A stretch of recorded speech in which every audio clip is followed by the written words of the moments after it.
নমস্কাৰ প্ৰিয় বন্ধু বান্ধৱীসকল কোনোবাই হাজাৰবাৰ বিচাৰিলেও আপোনাৰ হাতৰ পৰা দুটা বস্তু আনৰ হাতত কেতিয়াও তুলি নিদিব তেওঁ লাগিলে আপোনাৰ যিমান আপোন মানুহেই নহওক লাগিলে আপোনাৰ হাতৰ পৰা এনে বস্তু আনৰ হাতত দিলে আপোনাৰ সৌভাগ্য আতৰি দুৰ্ভাগ্য অহাটো নিশ্চিত হ'ব বিশেষকৈ দুৰ্গা পূজাৰ সময়ছোৱাত এই ভুল কাম কেতিয়াও নকৰিব এনে ভুলৰ বাবে অকল ভাগ্য নষ্ট হোৱাই নহয় মাতা লক্ষ্মী বিতুষ্ট হৈ দৰিদ্ৰতাৰ কবলত পৰিবলগীয়া হয় সেয়ে কোনো ব্যক্তিয়ে জানি বা অজানিতে কৰা এইকেইটা ভুলৰ বাবে ভাগ্য নষ্ট হৈ দৰিদ্ৰতাত পৰিব লগা হয় আজিৰ ভিডিঅ'ত আমি আপোনাক জনাম কোন কেইটা বস্তু ভুলতো আনৰ হাতত তুলি দিব নালাগে যিমান আপোন মানুহে বিচাৰিলেও নিজৰ ভাগৰ কোনসমূহ বস্তু আনক দিলে ভাগ্য নষ্ট হৈ বিভিন্ন সমস্যাত পৰি ধন টকা পইচা হানি হোৱাৰ উপৰিও ৰোগ ব্যাধিৰ কবলত পৰিব লগা হয় মাতা লক্ষ্মীয়ে গৃহ ত্যাগ কৰি গুচি যায় ফলস্বৰূপে ব্যক্তিৰ জীৱনলৈ দুখ দৰিদ্ৰতা আহে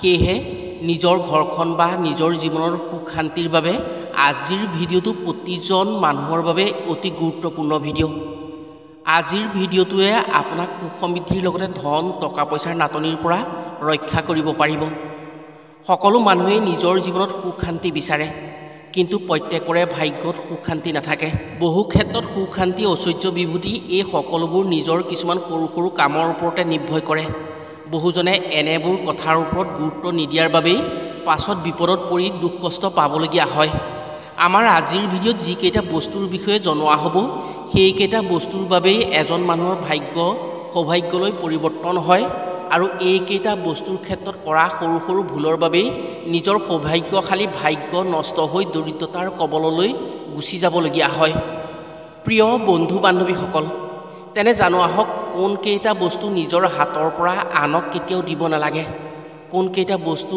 সময় অনুসৰি এখন ঘৰৰ পৰা যিমান আপোন মানুহে বিচাৰিলেও আনক দিব নালাগে যাৰ ফলত দিয়াজনৰ সৌভাগ্য নষ্ট হৈ দুৰ্ভাগ্য আহি দুখ কষ্ট অপায়মংগল হৈ দৰিদ্ৰতাৰ কবলত পৰিব লগা হয় কথাসমূহ কোৱাৰ আগতেই আপোনাক এটি সৰু অনুৰোধ জনাওঁ ভিডিঅ'টো যদি ভাল পায় তেনে এটা লাইক কৰাৰ লগতে কমেণ্ট বক্সত জয় মা লক্ষ্মী বুলি লিখিবলৈ কেতিয়াও নাপাহৰিব আৰু যদি আমাৰ চেনেললৈ প্ৰথম আহিছে তেনে চেনেলটো ছাবস্ক্ৰাইব কৰাৰ লগতে অন্য 10জনে উপকৃত হোৱাকৈ ভিডিঅ'টো শ্বেয়াৰ কৰিবলৈ অনুৰোধ জনালোঁ দান কৰাৰ ক্ষেত্ৰত কোনোবাই হাজাৰবাৰ বিচাৰিলেও এইকেইটা বস্তু দান নকৰিব এনে কৰিলে ঘৰলৈ দৰিদ্ৰতা আহিব আৰু আপোনাৰ জীৱনত অজানিতে দুখ কষ্টক আমন্ত্ৰণ কৰা হ'ব এই কথা অকল আধ্যাত্মিকতাৰ দিশতেই নহয় বাস্তুশাস্ত্ৰ জ্যোতিষশাস্ত্ৰ আৰু সামাজিক ৰীতি নীতি পৰম্পৰাৰ অনুসৰিও বিপদজনক বুলি ধাৰণা কৰা হয় শাস্ত্ৰ অনুসৰি এনে ভুলৰ বাবেই লক্ষ্মী দেৱী আটাইতকৈ ক্ষোভিত হয় আৰু ঘৰৰ পৰা লক্ষ্মী দেৱী আঁতৰি যায় বাস্তুশাস্ত্ৰ মতে এনে কাৰ্যৰ ফলত ঘৰত যোগাত্মক শক্তিৰ প্ৰভাৱ কমি ঋণাত্মক শক্তিৰ প্ৰভাৱ বেছি হয় আৰু জ্যোতিষশাস্ত্ৰৰ অনুসৰি ব্যক্তিয়ে কৰা এনে ভুলৰ বাবেই নৱগ্ৰহৰ অশুভ প্ৰভাৱ পৰি শনি বিতুষ্ট হৈ কৰ্মদোষ হয় ফলত কৰ্মৰ সফলতা কম হয় হিন্দু শাস্ত্ৰ অনুসৰি আত্মজনক যদি সহায় কৰা হয় তেনে পৰমাত্মাৰ কৃপাত সেই ব্যক্তিৰ উন্নতি হয় দান দক্ষিণাই দুখ দুৰ্গতি নাশ কৰে কিন্তু দান বা সহায় কৰাৰ আগতেই সেই সহায় বা দানৰ নিয়মসমূহ জনাটো অতি প্ৰয়োজনীয়তা আছে কিছুমান এনে বস্তু আছে যিবোৰ আনক দিয়াৰ পিছত নিজৰ জীৱনৰ বহু ক্ষতি হোৱাৰ সম্ভাৱনাই বেছি হয় জীৱনত আপোনাৰ হাতৰ পৰা ভুলতো ধাৰ থকা বস্তু আন কাৰোবাক দান নকৰিব বা আপুনি দান কৰাৰ সূত্ৰে তেনে বস্তু আপুনি নিদিব ধাৰ থকা বস্তু যেনে কেঁচি কটাৰী চুৰি তাৰোৱাল জোং থকা লোহা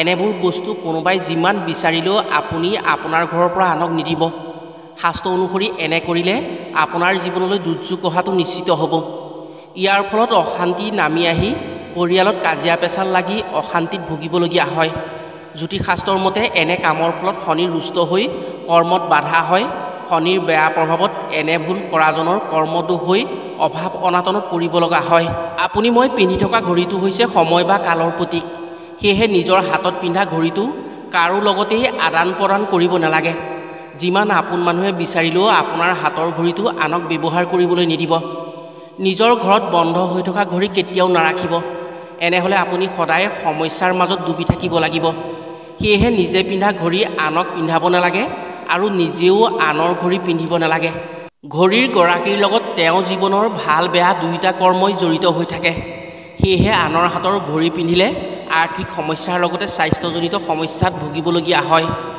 খাদ্য দান কৰাটো আটাইতকৈ পুণ্যৰ কাম। ভোকাতুৰক যদি খাদ্য খুৱাব পৰা হয় তেনে জ্যোতিষশাস্ত্ৰৰ মতে দুৰ্ভাগ্য আঁতৰি সৌভাগ্য আহে। কিন্তু খাদ্য দান কৰাৰ ক্ষেত্ৰত কিছুমান সাৱধানতা মানি চলাটো অতি দৰকাৰী। জীৱনত বাহী খাদ্য বা জুঠা খাদ্য কেতিয়াও দান কৰিব নালাগে। বহু মানুহেই এনে কৰা দেখিবলৈ পোৱা যায় যে নিজৰ ঘৰত থকা আগদিনাৰ খাদ্য নিজে নাখাই দৰিদ্ৰ বা ভিক্ষাৰীক দান কৰে। এনে কাৰ্যৰ ইমানেই ভুল যে এনে কাৰ্যৰ পৰা পুণ্য হওকচাৰি সেই ব্যক্তিজনৰ মহাপাপ হয় আৰু সেই ব্যক্তিজন বিপদত পৰিব লগা হয়। নৱগ্ৰহৰ শনিৰ কোপত পৰি সেই ব্যক্তিৰ সৌভাগ্য নষ্ট হৈ কৰ্মৰ দোষ হৈ তেওঁ হোৱা কামো নোহোৱা হৈ পৰে। সেয়েহে এনে ভুল কেতিয়াও কৰিব নালাগে। বাহী খাদ্য বা বাহী ভোজন কেতিয়াও আনক দান কৰিব নালাগে। এই দানৰ ফলত আপোনাৰ জীৱনলৈ দৰিদ্ৰতা আহিব পাৰে। সেয়েহে আপুনি যদি কাৰোবাক খাদ্য দান কৰিব বিচাৰে তেনে আপুনি সেই খাদ্য দান কৰক যি খাদ্য আপুনি খায় বা যি খাদ্যত শুদ্ধতা থাকে, যি খাদ্য গ্ৰহণ কৰাৰ পিছত সেই ব্যক্তি সন্তোষিত হয়। নিজৰ মূৰত মৰা বস্তু কেতিয়াও ব্যৱহাৰ আনক কৰিবলৈ দিব নালাগে। নিজৰ মূৰত ব্যৱহাৰ কৰা ফণি কেতিয়াও আনৰ লগত ভাগ বতৰা কৰিব নালাগে। দেখা যায় যে বহু মহিলাই নিজে ব্যৱহাৰ কৰা সেন্দুৰৰ টেমাৰ পৰা আন কাৰোবাক সেন্দুৰ ল'বলৈ দিয়ে বা আন কাৰোবাৰ সেন্দুৰৰ টেমাৰ পৰা নিজে সেন্দুৰ লয়। এনে কাৰ্য অতি ভুল। কিয়নো নিজৰ স্বামীৰ প্ৰতীক হিচাপে যি সেন্দুৰ কপালত এগৰাকী মহিলাই লয় সেই সেন্দুৰ হৈছে স্বামীৰ আয়ুস ৰেখা। সেয়েহে নিজৰ সেন্দুৰৰ টেমাৰ পৰা আনক কেতিয়াও সেন্দুৰ ল'বলৈ দিব নালাগে আৰু আনৰ সেন্দুৰৰ টেমাৰ পৰা নিজেও সেন্দুৰ ল'ব নালাগে। এনে কৰিলে স্বামীৰ আয়ুস নষ্ট হয়। এনে ভুল কোনো মহিলাই কৰিব নালাগে। নিজৰ মূৰত ব্যৱহাৰ কৰা যিকোনো বস্তু আনৰ লগত কেতিয়াও ভগাব নালাগে। এনে কৰিলে সেই ব্যক্তিৰ ভাগ্যৰ বিপৰীত প্ৰভাৱ পৰি ভাগ্য নষ্ট হোৱাৰ উপক্ৰম হয়। হিন্দু ধৰ্মত ঝাৰুক মা লক্ষ্মীৰ প্ৰতীক হিচাপে মনা হয়। সেয়েহে আপোনাৰ ঘৰত ব্যৱহাৰ কৰা ঝাৰুডাল আনৰ ঘৰলৈ ভুলতো নিদিব বা আনৰ ঘৰত ব্যৱহাৰ কৰা ঝাৰুডাল আপোনাৰ ঘৰত আনি আপোনাৰ ঘৰ কেতিয়াও ঝাৰু নিদিব। এনে কৰিলে ঘৰৰ পৰা মা লক্ষ্মী আঁতৰি যায়, ঘৰলৈ দৰিদ্ৰতা আহে। জ্যোতিষশাস্ত্ৰৰ মতে সন্ধিয়াৰ সময়ত গাখীৰ, দৈ আদি বগা বস্তু এখন ঘৰৰ পৰা আন এখন ঘৰলৈ কেতিয়াও দিব নালাগে। গাখীৰ আৰু দৈ বগা, সেয়েহে চন্দ্ৰগ্ৰহৰ লগত জড়িত হৈ থাকে। সূৰ্য অস্ত যোৱাৰ পাছত এনে বস্তু আনক দিলে বা আনৰ ঘৰৰ পৰা নিজৰ ঘৰলৈ আনিলে নিজৰ ঘৰত সুখ শান্তি আঁতৰি যায়। মা দুৰ্গা পূজা চলি থকাৰ সময়ত পদুম ফুল কাকোৱেই দান নকৰিব বা আনৰ হাতত তুলি নিদিব। কেৱল মাত্ৰ দেৱীৰ চৰণত এই সময়ছোৱাত পদুম ফুল অৰ্পণ কৰিব পৰা হয়, তেনে দেৱীৰ আশীৰ্বাদত উন্নতি হয় বুলি বিশ্বাস কৰা হয়। যদি এই সময়ছোৱাত অৰ্থাৎ দেৱী পূজা চলি থকাৰ সময়ছোৱাত যদি পদুম ফুল আন কাৰোবাক দান কৰা হয় তেনে দেৱী বিতুষ্ট হৈ সেই ব্যক্তিৰ জীৱনলৈ দুখ, দৰিদ্ৰতা আৰু কষ্ট আহে। সন্ধিয়াৰ সময়ত আপোনাৰ ঘৰৰ পৰা যিমান আপোন মানুহে বিচাৰিলেও ধান চাউল টকা পইচা আনৰ ঘৰলৈ নিদিব। শাস্ত্ৰ অনুসৰি এই সময়ছোৱাত মা লক্ষ্মীৰ প্ৰৱেশ হয়। ধান চাউল ধন টকা পইচাক লক্ষ্মী মনা হয়। এই সময়ছোৱাত যদি ধান চাউল ধন টকা পইচা আনৰ ঘৰলৈ দিয়া হয় তেনে লক্ষ্মী দেৱী ক্ষোভিত হয় আৰু ঘৰৰ পৰা লক্ষ্মী দেৱী আঁতৰি যায়। ফলত সেইখন ঘৰলৈ অভাৱ অনাটন আহি দৰিদ্ৰতাৰ কবলত পৰিব লগা হয় সেই ঘৰৰ ব্যক্তি। শাস্ত্ৰমতে সৰিয়হৰ তেল দান কৰাটো অতি শুভ। এই দান কৰাৰ ফলত শনি সন্তুষ্ট থাকে, সুখ শান্তি আহে। কিন্তু তেল দান কৰাৰ ক্ষেত্ৰত আপোনাৰ ঘৰত ব্যৱহাৰ কৰা তেল কাকোৱেই দান নকৰিব।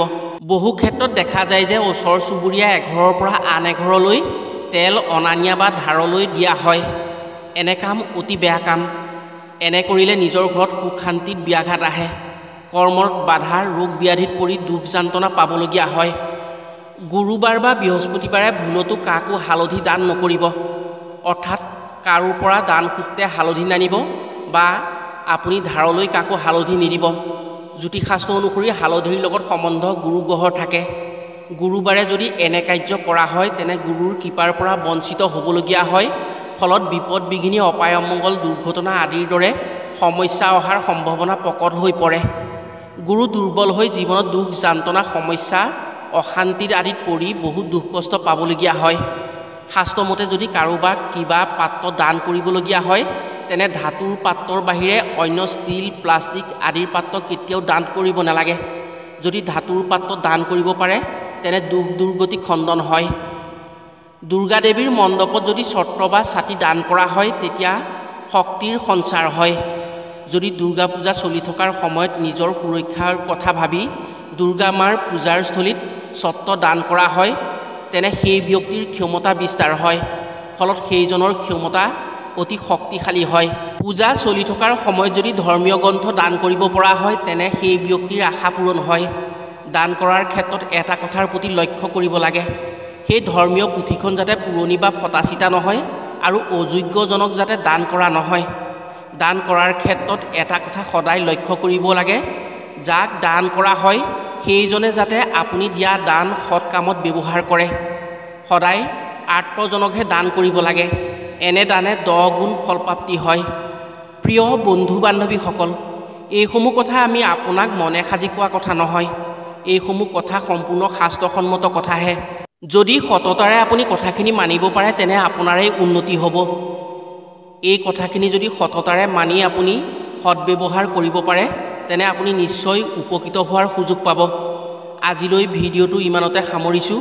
পুনৰ অন্য এটি ভিডিঅ'ৰ জৰিয়তে লগ পোৱাৰ আশাৰে আজিলৈ আহোঁ। সকলো ভালে থাকক, সুস্থ থাকক। ধন্যবাদ।